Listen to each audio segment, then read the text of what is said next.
رحمتوں کا مہینہ، عظمتوں کا سفینہ، زندگی کا قرینہ، روح مکہ مدینہ، آدمی کو بناتا ہے یہ انسان۔ الحمدللہ رب العالمین والعاقبۃ للمتقین والصلاة والسلام علی رسولہ النبی الکریم، اما بعد فاعوذ باللہ من الشیطان الرجیم، بسم اللہ الرحمن الرحیم۔ معزز محتشم ناظرین کرام، پروگرام علم و عمل کے تحت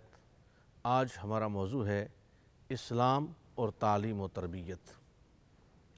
طلب العلم فریضۃ علی کل مسلم و مسلمۃ۔ علم حاصل کرنا ہر مسلمان مرد اور عورت پر فرض ہے۔ اب علم تو حاصل کیا، پہلو دو رکھے ہیں، علم حاصل کرنا اور پھر اس علم پر عمل یعنی تربیت۔ ایک بہترین معاشرے کی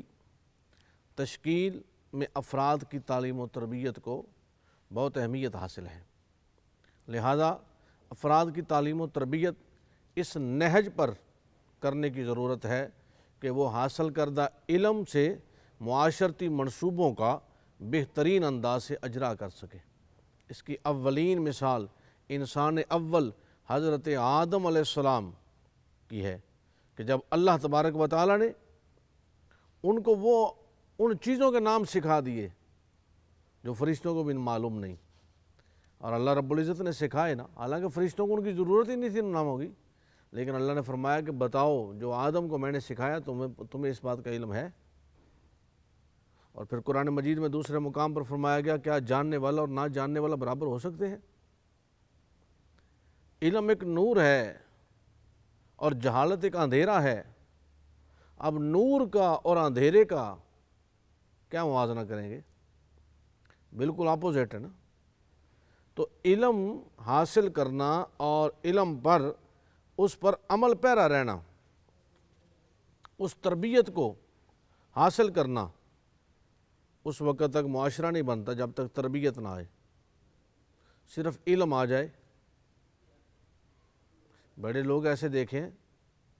کہ پڑھ لکھ تو گئے ہیں لیکن طہارت کا انداز نہیں ان کو آتا، پڑھ لکھ تو گئے ہیں اسلوب گفتگو نہیں ان کے پاس، پڑھ لکھ تو گئے ہیں لوگوں کے بارے میں دل میں درد نہیں ہے۔ لیکن بڑے لوگ ایسے دیکھیں کہ علم تو کم حاصل کیا ہے لیکن تربیت بڑھ گئی، صوفیاء کے پاس بیٹھے، اساتذہ کے پاس بیٹھے، والدین کے پاس بیٹھے، ان کی تربیت، ان کے اسلوب کو اختیار کیا تو وہ لوگ آگے بڑھے۔ ایک معاشرہ تشکیل دینے کے لیے، معاشرتی تقاضوں کو پورا کرنے کے لیے، جیسے کہ آدم علیہ السلام کو علم سکھایا گیا، اس کے علاوہ آدم کو زمین پر اپنا خلیفہ نامزد کرنے کے بعد بنی نوع انسان کو رہنمائی کے لیے اللہ تبارک و تعالیٰ نے بوقت ضرورت اور حسب ضرورت، حسب ہدایت کا سلسلہ جاری رکھا، اور مختلف زمانوں میں انبیاء کرام جو تشریف لائے نا، اس کی کیا وجہ تھی؟ حضور نے فرمایا مجھے معلم بنا کر بھیجا گیا، سکھانے والا، تعلیم دینے والا، تربیت کرنے والا۔ اور تمام انبیاء کرام نے رشد و ہدایت کا یہی پیغام لے کر آئے اور اپنے پاس بیٹھنے والوں کی تربیت کرتے رہے۔ اب علم کی مختلف اقسام ہیں۔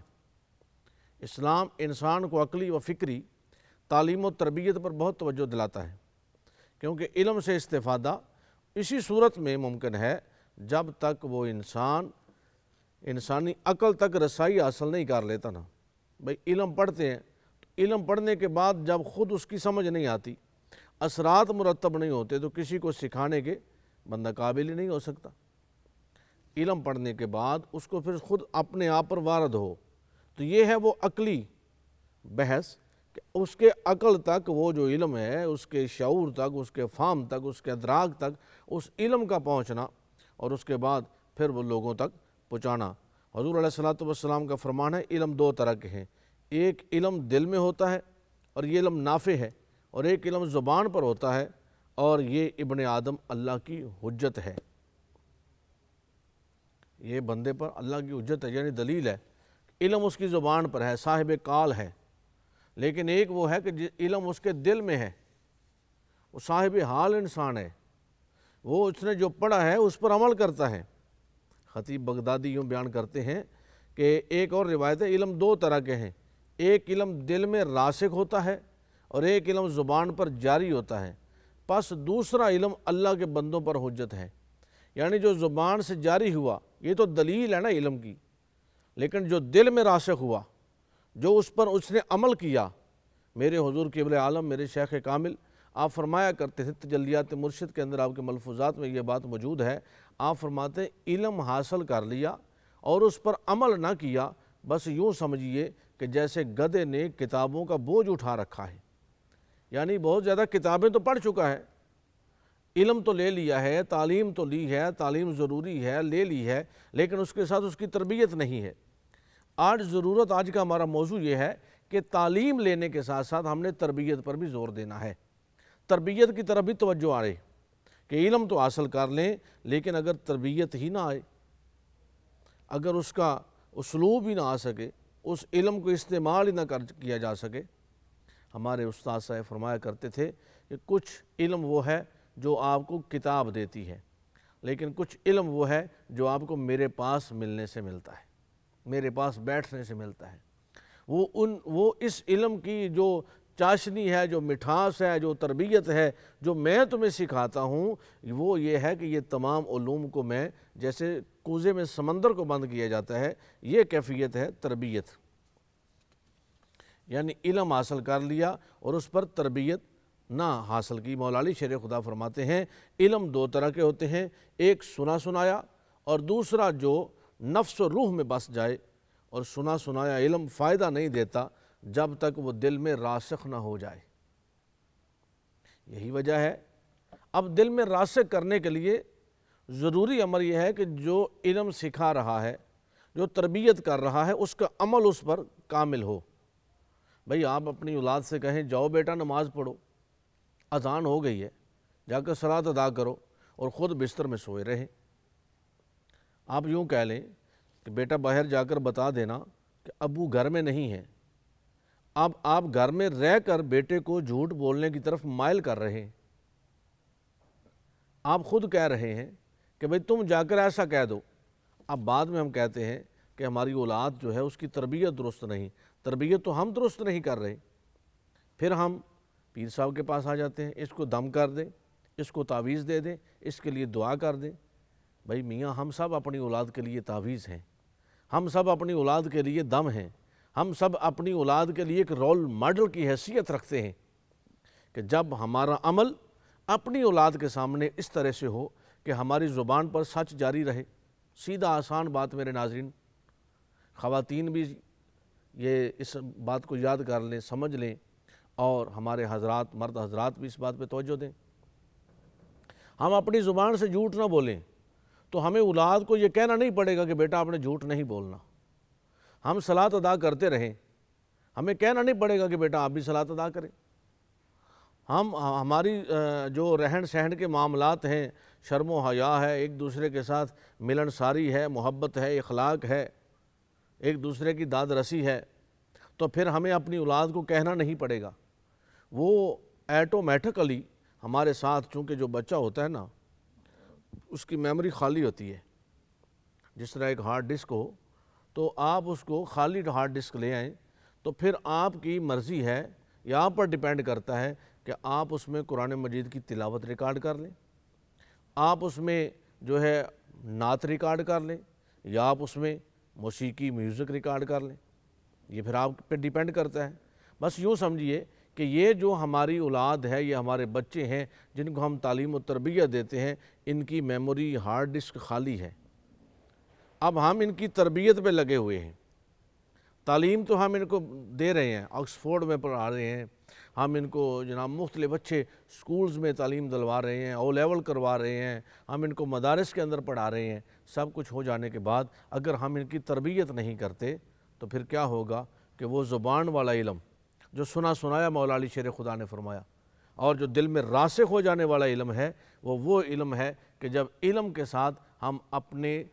جو سٹوڈنٹس ہیں، یہ ایک استاد کے لیے بھی یہ بات ضروری توجہ طلب ہے۔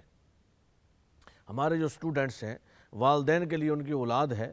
بڑے بھائی کے لیے چھوٹے بہن بھائی ہیں، یہ تمام لوگ جو ہیں یہ اس کے ساتھ جڑے ہوئے ہیں۔ تو آپ اگر اپنی زبان پر، اپنی تربیت پر خود عمل کریں، آپ خود جو ہے پاک بازی میں رہیں، تو آپ کے ساتھ جو جڑے ہوئے لوگ ہیں وہ بھی پاک بازی میں رہیں گے۔ مولا علی شیر خدا نے علم کی جو 2 اقسام بیان فرمائیں، ان کو علم مطبوع اور علم مسموع کا نام دیا ہے۔ علم مطبوع ایسا علم جو انسان کی طبع اور فطرت سے سرچشمہ لے کر، یعنی ایسا علم جو انسان نے کسی نہ کسی سے سیکھا، بلکہ کسی سے نہیں سیکھا بلکہ اس کی اختراعی قوت ہے،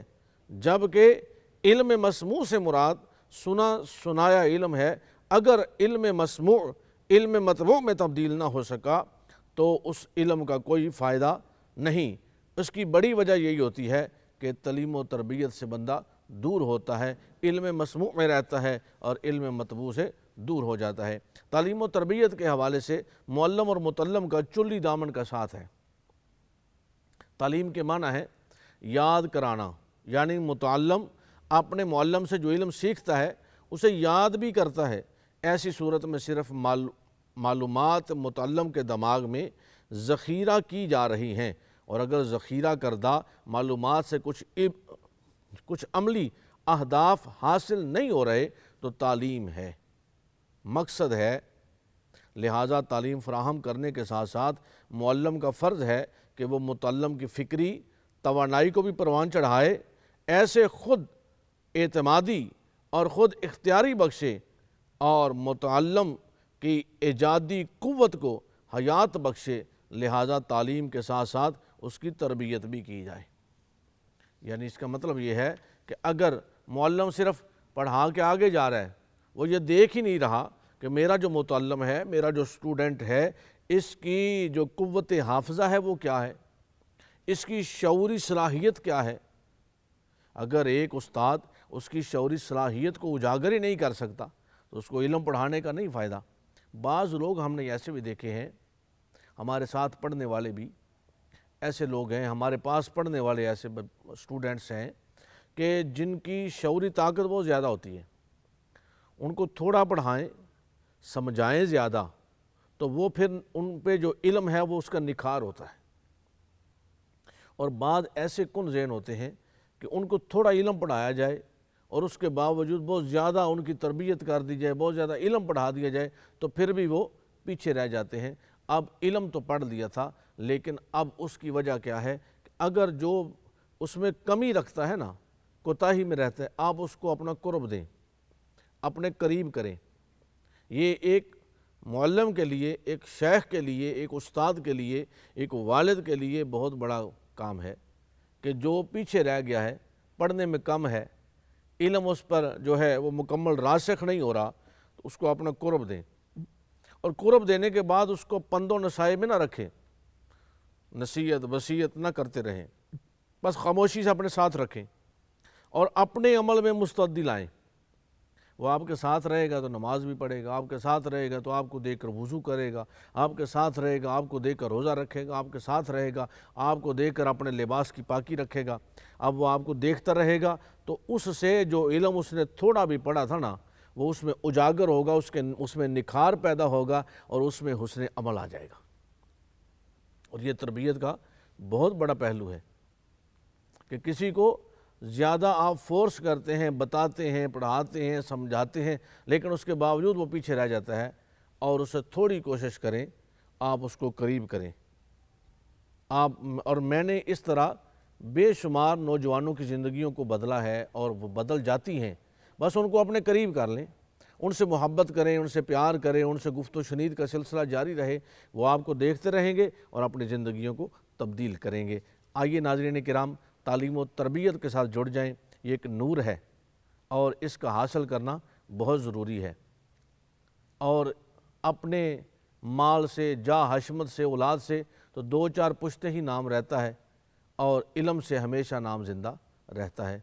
کل تک کے لیے اجازت دیجیے، وآخر دعوانا الحمدللہ رب العالمین۔ رحمتوں کا مہینہ، عظمتوں کا سفینہ، زندگی کا قرینہ، روح مکہ مدینہ، آدمی کو بناتا